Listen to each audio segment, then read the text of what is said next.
last ticket we're going to put together. Final 4 races on Saturday at the Breeders' Cup. Last pick 4 starts with the Filly and Mare Turf, 6:25 Eastern Time. Jim, I'm going to let you cook on this one because I looked at this race a bunch of times. I don't know. I really have no lean whatsoever. You got some Euros. Warlike Goddess is the lukewarm favorite. There's a lot of different ways you could go in here, bud. I love Warlike Goddess. I mean, she's a great horse. I think she gets beat here. My pick maybe of one of the picks of the day is Cinderella's Dream. 2 for 2 in the States. Both races were very impressive. I think you might get a little value there, 4-1. That one might sneak up if Warlike Goddess takes a lot of action. If you get 5-1 on that horse, that's a flat bet right there too. I like that one a lot. And then with it, the 7 Content, and that's really it. I mean, I find the race open too beyond that. I think Warlike Goddess gets beat at the favorite. Yeah, no, I just wonder if she's quite as fast as she was earlier in her career. She's had an unbelievable racing career, and they don't put horses like this in the Hall of Fame, but she's had a Hall of Fame level career, at least in my eyes. The other horse I'm interested in is Moira. I thought that she ran great in the Diana 3 back in a race that was completely dominated on the front end. She's gotten victimized by some slow paces. She lost to Full Count Felicia last time, so I think you got to throw her in. One horse that I would look at a price is Didia. She was a little bit disappointing in the John Mabey last time, but that was shipping in right off the plane. This time she has been able to settle in a little bit. I think her good races put her right there. I'm looking for a little bit of a price in here, so I like Full Count. I like 2, 3, and then 4, 5, and then I guess this is tough. I guess 7, 10. You okay with that? I am okay with that. Even in the 7, I do like a little bit. Those last 2 races, which is so bad. It's very difficult to like a horse off those last 2. That's not something that I would look at and say, hey, we got to throw that one in. But previously, before that, the horse was really, really consistent. The common denominator with those last 2 races, they're both on soft ground. That's an angle I look for sometimes with these Euros shipping over, like horses who maybe are not accustomed or don't really love that soft ground that you get so often in Europe, and come over here, get some firm ground to run into. So I think that's a little bit of an interesting angle. Full Count Felicia is going to be running and gunning from the rail. We'll see if there's other speed. So let's start this off with 2, 3, 4, 5, 7, 10. I do like Moira as an individual bet. I just think she's been a little bit dirtied up in her form. She's 8-1 morning line. I think she's going to get a great trip, and I love Flavia and Pratt, as anybody who watches the show knows. Move on to the Breeders' Cup.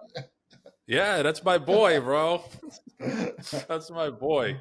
I have Flavian Pratt shrine in my bedroom. Don't tell him. We're moving on to the Breeders' Cup Sprint, 7:05 post time Eastern Time, 4:05 Pacific.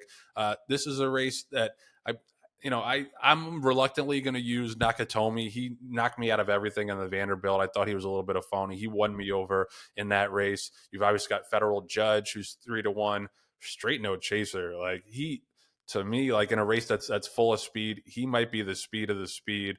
He's very, very impressive. Has done well he hasn't run over this dirt course, but he's done well on the West Coast. He dominated the Santa Anita Sprint Championship last time out. Horse out of that race came back to win on Sunday at Santa Anita. Raging Torrent is interesting, improving 3-year-old for Doug O'Neill. Jim, there's a lot of ways to go. How are you playing the sprint? This was the hardest race I felt to handicap. I straight no chaser. I agree with 2. I like Federal Judge. I get Nakatomi on top, just basically by default, because I find the race so wide open. I didn't love anything in here, so I'm good with kind of whatever you go with. But I do definitely want to throw Federal Judge, straight no chaser, in Nakatomi. Yeah. Those are the 3. Yeah, no doubt. I got to use Gun Pilot too, just because I've been chasing him a little bit after he ran that huge race in the Churchill Downs Stakes. I singled him in the True North, and then he ran 3rd over that speed favoring track. He ran okay against Mullican. I just think, with all the speed in here, I want at least one closer in case the race falls apart, which you'll see the sprint sometimes do. So I'd like to use him too. So I like Gun Pilot. I like Raging Torrent, but he's going to be under the gun from the rail. So I'm okay not throwing him in. Gun Pilot at 20 to 1, I definitely want. So we'll use 2, 3, 4 Nakatomi, straight no chaser, the 8. I think you got to use Mulligan too. I Yeah. think he's an improving horse. He's run 4 in a row. He doesn't necessarily need the lead. He can sit off it a little bit. So I think it makes sense to go 2, 3, 4, 8, and 10 in the Breeders' Cup Sprint. So 6x5, the first 2 legs, and this is a pick 4. So we can go a little bit deeper, but I think we do have to go narrow in one of these last 2 legs. Breeders' Cup Mile is next, 7:45 post time on Saturday, 4:45 Eastern time or Pacific time rather. I like Ramatuelle a lot. I like the French horse to the inside for Christopher Head. Beat older boys in the Prix de la Forêt last time over soft ground, off a little bit of a layoff from June 21st.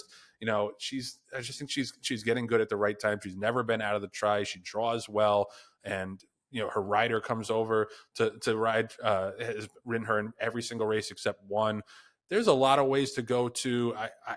More than looks is not going to be 20 to 1 morning line. No way. Only beaten a length by Carl Spackler last time. Carl Spackler got the worst of it from the draw, so I'm slightly against him, although he's 6 to 1, so it's not like he's going to be a huge favorite. The only ones I definitely need to use in here are the 1 and the 8. Jim, how do you see it? I got the 8 on top actually, and I know the horse isn't going to be 20 to 1, but I think we're going to get 10 to 1. And at Yeah. 10 to 1, there's a huge amount of value there. I got it wide open under that. Yeah, I don't mind throwing the 1 in. Carl Spackler, I mean, you can't leave that horse out. But I love More Than Work looks in here. Not More Than Work. That's one of my horses, not that one. And he is definitely not running in the Breeders' Cup. So, yeah, more than works. Again, more than looks. If he's anywhere above 8 to 1, that's my pick. Yeah, I got you. I think that makes sense. I'm okay going just 1, 8, 12. I know there's some other horses in here. Charlie Appleby's got notable speech.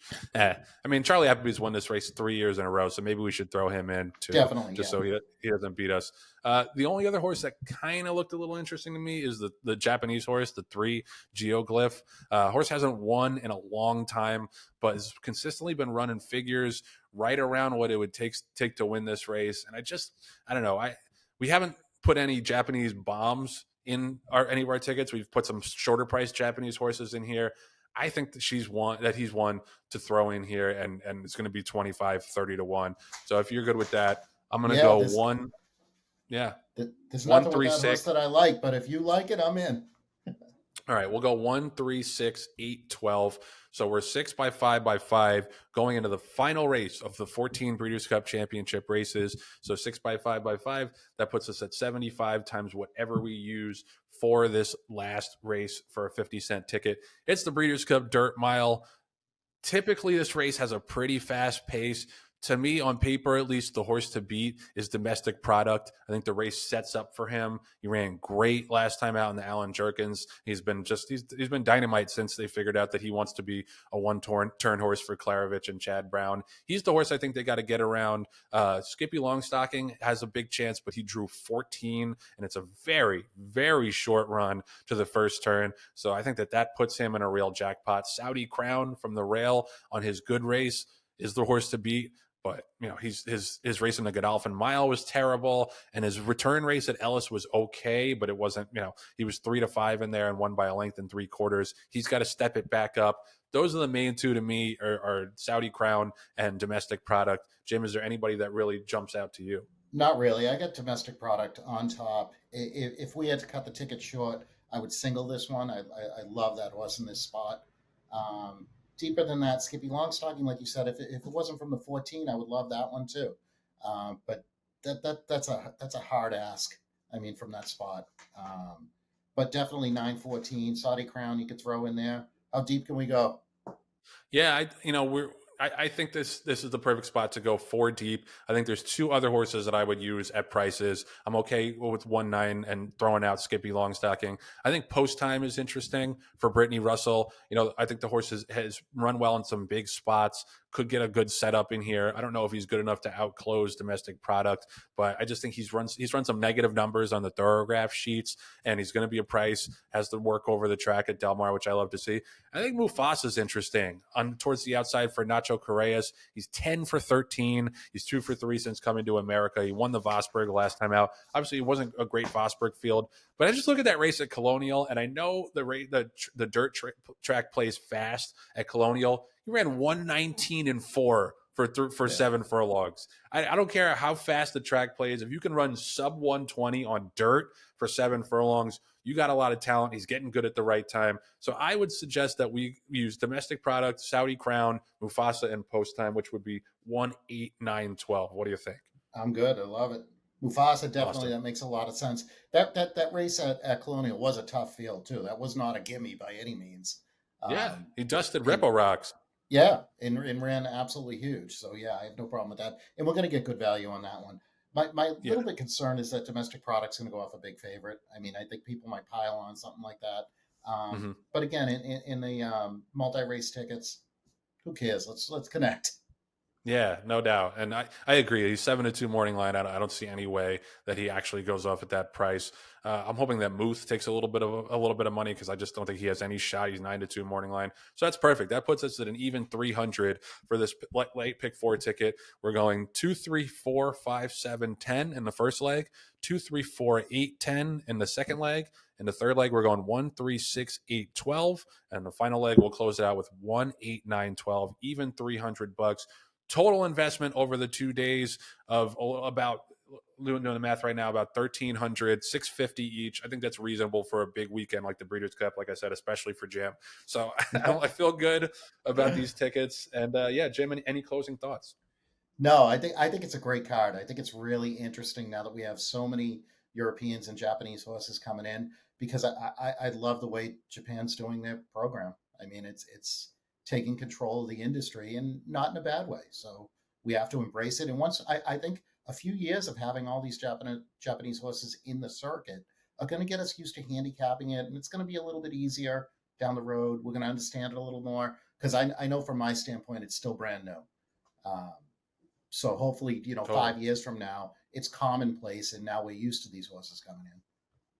Yeah, 100%, and it adds to the flair. It adds to the flavor of the Breeders' Cup. Like this is supposed to be an international event. Obviously, the Euros have been coming over here for a long time, but it's really cool to see other countries getting involved. Would love to see some Australia and New Zealand horses. Shout out to Andrew Stewart and Arian jumping over here to run in the Breeders' Cup as well. So, Jim, thank you so much for coming on and sharing your insights with me. No more 5 out of 6s, no more 4 out of No, 5s. We're cracking something this weekend. And we did hit it last year at the Breeders' Cup. Hopefully, we get some prices in. And hopefully, if you guys tail, you cash too. Always good to talk to you, my brother. all right, my man. Good seeing you. Good luck.